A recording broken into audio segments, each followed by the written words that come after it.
Agnès Miller, âgée de 69 ans, vécut le plus grand choc de sa vie en contrôlant son potager par ce froid matin d'octobre.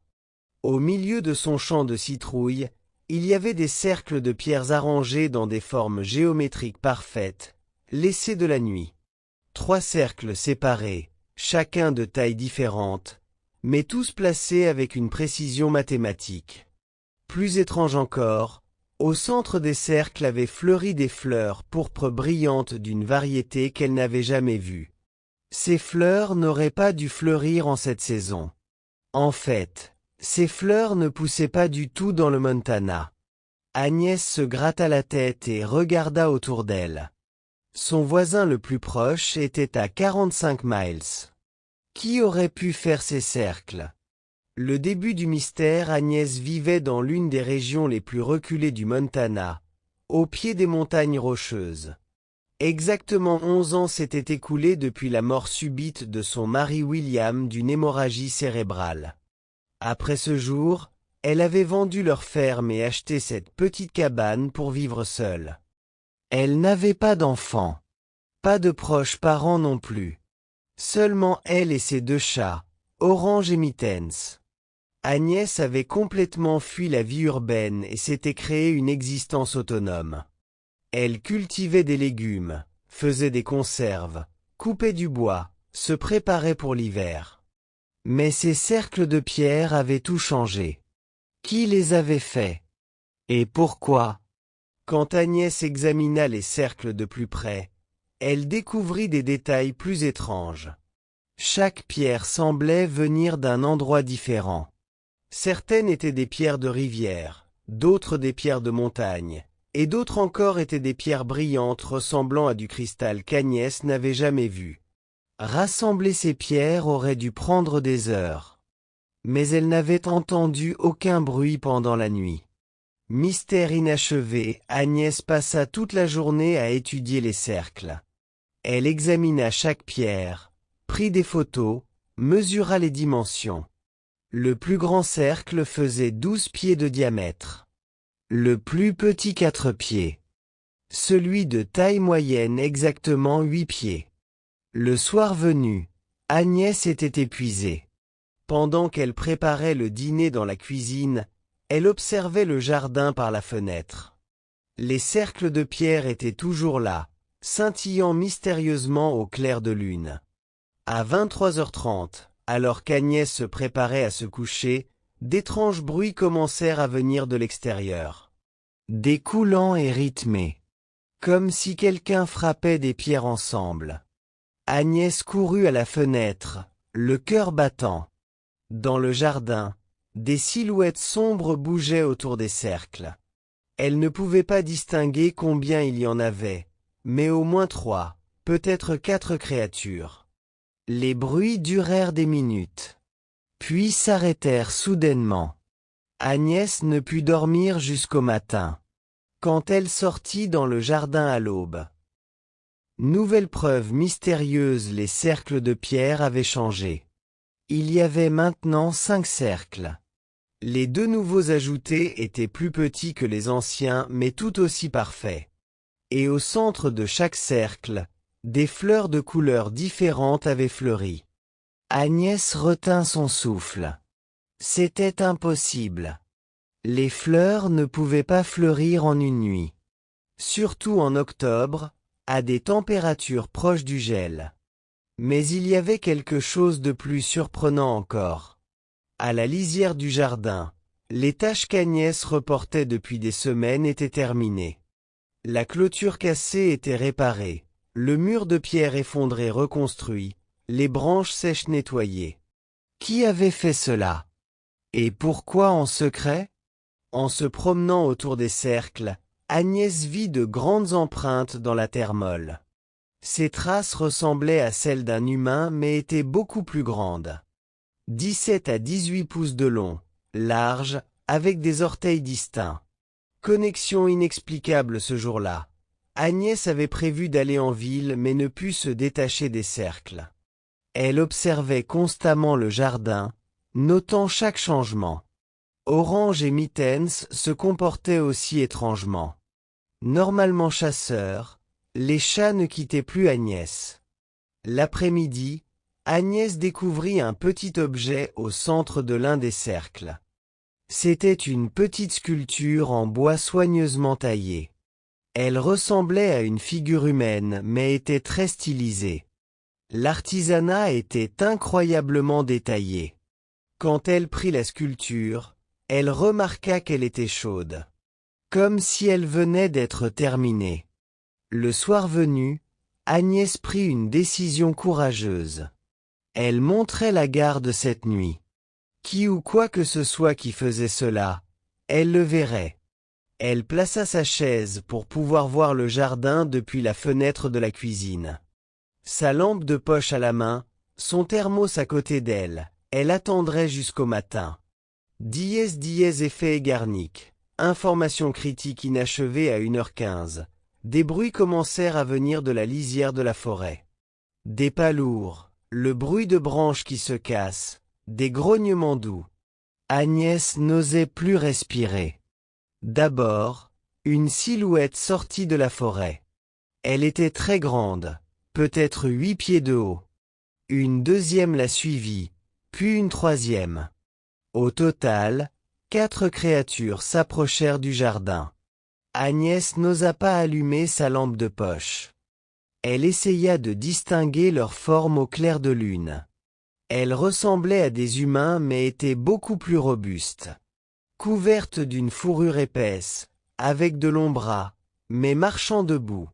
Les créatures s'approchèrent des cercles. Elles conversèrent entre elles avec des sons doux et incompréhensibles. Puis elles se dispersèrent comme pour diviser le travail. L'une commença à apporter de nouvelles pierres.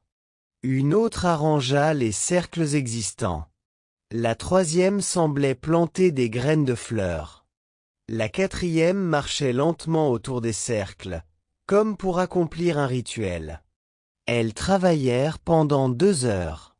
Agnès les observa comme hypnotisée. Leur façon de bouger, leur coordination, leur silence. Elles avaient une harmonie parfaite comme si elles travaillaient ensemble depuis des siècles. À 3h30, le travail semblait terminé. Les créatures se rassemblèrent au centre des cercles. La plus grande se tenait plus droite que les autres. Comme si c'était le chef. Le chef regarda vers la fenêtre d'Agnès. Agnès se figea. À ce moment, elle sut avec certitude que la créature l'avait vue. Contact direct, le chef s'approcha lentement de la fenêtre d'Agnès. Agnès voulait fuir mais ses jambes ne la portaient plus. Quand la créature arriva à la fenêtre, Agnès vit clairement son visage pour la première fois. Il ressemblait beaucoup à un visage humain. Âgé, sage, bienveillant. Ses yeux brillaient d'une couleur ambre. Sa barbe était grise, ses cheveux longs et emmêlés. Mais sa taille était gigantesque. La créature frappa doucement sur la vitre. 3 fois, lent et régulier. Puis elle recula et attendit. Le cœur d'Agnès battait si vite qu'elle ne pouvait plus respirer. Que devait-elle faire? Devait-elle ouvrir la porte? La créature frappa à nouveau. Cette fois plus doucement. Comme si elle suppliait. Agnès rassembla son courage et se leva. Avec des mains tremblantes, elle marcha vers la porte arrière. Elle prit une profonde inspiration avant d'ouvrir la porte. Quand elle ouvrit la porte, 4 créatures se tenaient au milieu du jardin. Toutes la regardaient, mais aucune ne se comportait de manière menaçante. La plus proche, le chef qui avait frappé à la fenêtre, tenait un petit panier. « N'aie pas peur, dit le chef d'une voix profonde mais douce. Nous ne ferons pas de mal. » Agnès fut choquée. Pouvait-il parler? Tu peux parler, balbutia Agnès. Le chef sourit. Nous avons appris il y a très longtemps, en observant les humains. Qui êtes-vous? Le peuple de la forêt. Nous sommes ici depuis très longtemps. Tu vis sur nos terres. Les jambes d'Agnès tremblèrent. Je suis désolé, je ne savais pas. Je partirai si vous le voulez.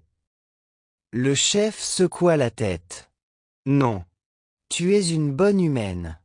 Tu n'as pas fait de mal à la nature. Partage avec nous. Les trois autres créatures s'approchèrent. Agnès remarqua que l'une était une femelle âgée, et deux étaient de jeunes mâles. Comme une famille. Je suis Thornwick, dit le chef. Voici ma famille. Ma femme Willowmoon, mes fils Oakenhart et Birchclaw. Agnès fut surprise.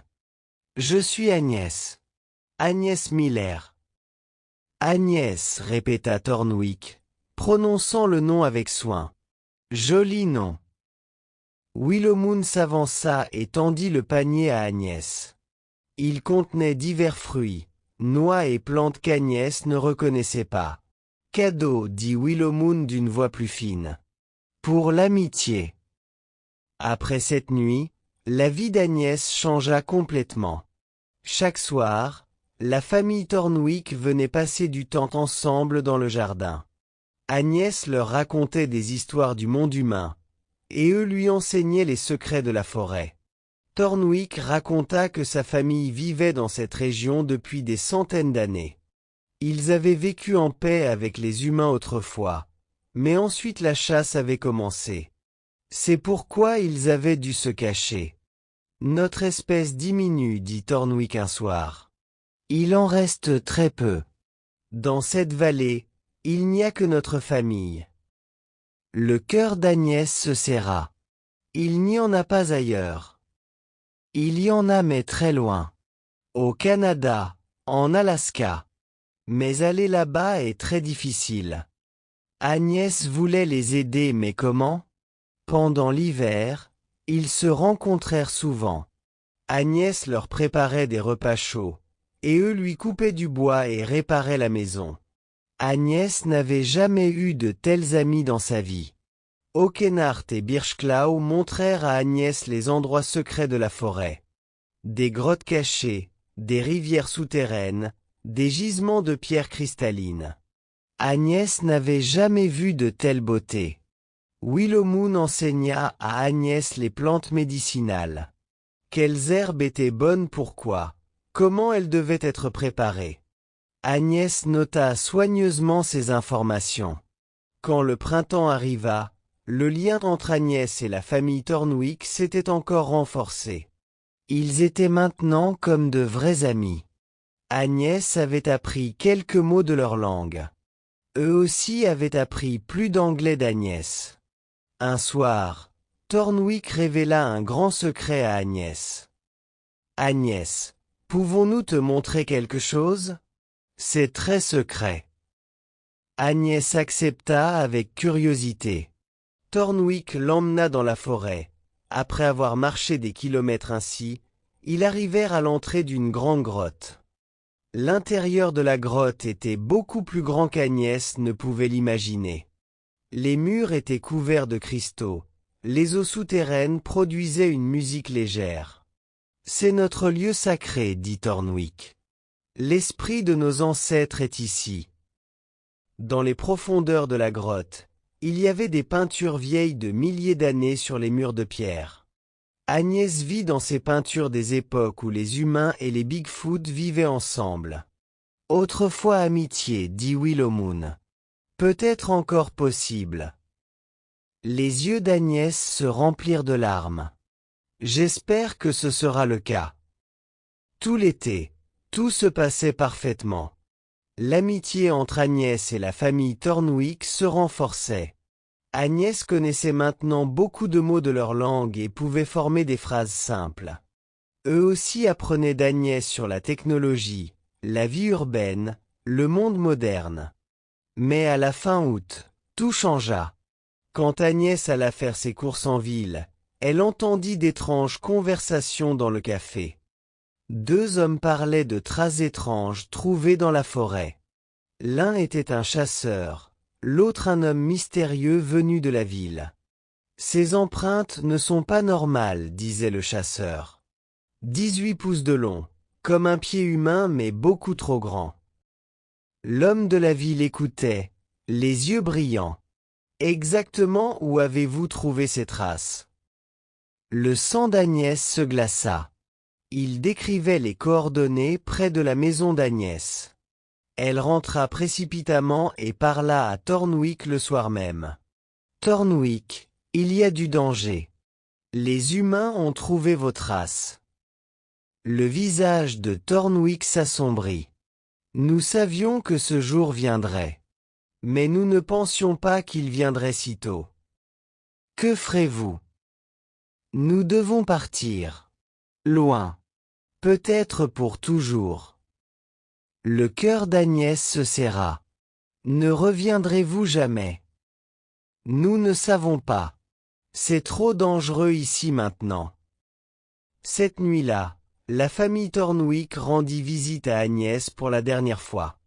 Willow Moon avait apporté un cadeau spécial à Agnès, un collier en bois sculpté à la main. Il portait le symbole de leur arbre généalogique.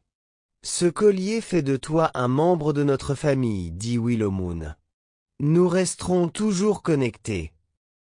Oakenhart et Birchclaw firent aussi leurs adieux à Agnès. Les deux jeunes remercièrent Agnès. Vous nous avez appris que tous les humains ne sont pas mauvais, dit Oakenhart. Thornwick parla en dernier. Agnès, tu as fait beaucoup pour nous. Nous pensions que tu étais une vieille dame vivant seule, mais tu es une amie forte, bienveillante et sage. C'est moi qui vous remercie, dit Agnès, ne pouvant retenir ses larmes. Vous m'avez fait vivre les plus beaux moments de ma vie. Le lendemain matin, quand Agnès se réveilla, les cercles de pierre du jardin avaient été rassemblés. Seule une petite pierre restait au centre, avec un message simple. Au revoir, notre cher ami. Agnès prit cette pierre et la pressa contre son cœur. Elle était seule maintenant, mais c'était une solitude différente cette fois. Car maintenant elle savait que le monde contenait vraiment des lieux magiques et des amitiés. Les jours se transformèrent en semaines, les semaines en mois. Agnès retourna à sa routine normale, mais rien n'était plus comme avant. Chaque soir, elle regardait le jardin, espérant peut-être les revoir. Les chasseurs vinrent plusieurs fois, fouillèrent la propriété d'Agnès. Agnès dit qu'elle ne savait rien.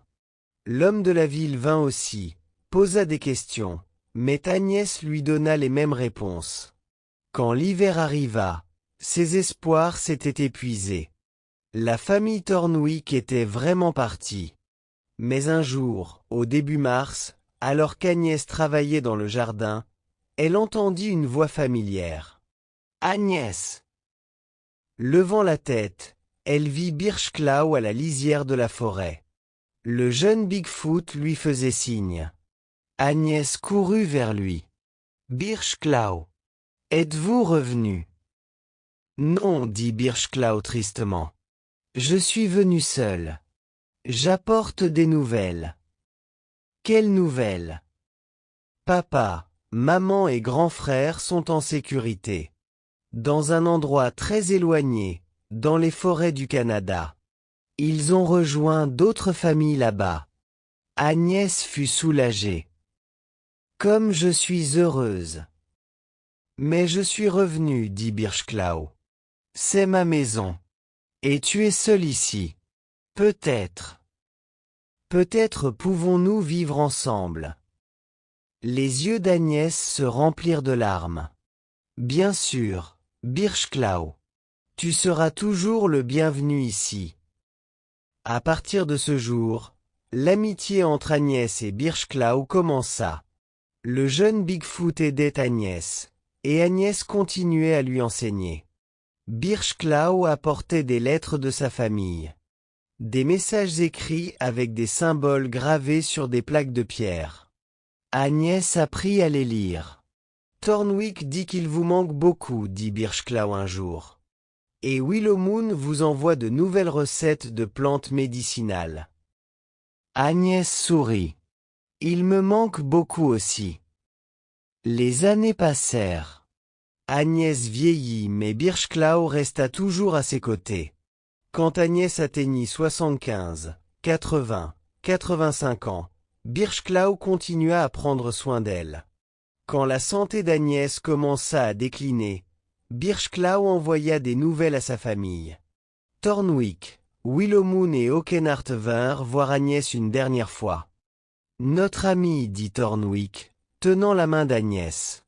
Tu vivras pour toujours dans nos cœurs. » Agnès rendit son dernier souffle en sachant que ses 4 amis Bigfoot l'entouraient.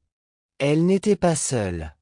Après la mort d'Agnès, la famille Thornwick l'enterra là où se trouvaient les cercles de pierre dans le jardin. Sur sa tombe, ils disposèrent des pierres spéciales symbolisant l'amitié entre humains et Bigfoot. Birchklau continua à vivre dans la cabane d'Agnès. Il envoyait régulièrement des lettres à sa famille. Des années plus tard, les chercheurs qui vinrent dans cette région trouvèrent les journaux d'Agnès. Les journaux contenaient des notes décrivant son amitié avec les Bigfoot, mais personne n'y crut. Seul Birchklau connaissait la vérité. Et chaque nuit, il venait sur la tombe d'Agnès lui raconter des histoires. Parfois, il croyait entendre la voix d'Agnès dans le vent. « Merci, Birchklau. Vous m'avez appris ce qu'est la vraie amitié. » Le collier d'Agnès, le collier en bois donné par Willowmoon, était toujours gardé par Birchklau. Comme un symbole permanent de l'amitié, de l'amour entre espèces, de la compréhension. Et dans les profondeurs de la forêt, de nouvelles générations de la famille Thornwick grandissaient. L'histoire d'Agnès leur était aussi racontée, comme preuve qu'il était possible de vivre en paix avec les humains. Peut-être qu'un jour, une nouvelle amitié commencera. Un nouvel humain, un nouveau Bigfoot. Et l'histoire continuera. L'esprit d'Agnès continue de vivre dans ces forêts du Montana, dans le son du vent, dans le parfum des fleurs, dans le pouvoir éternel de l'amitié.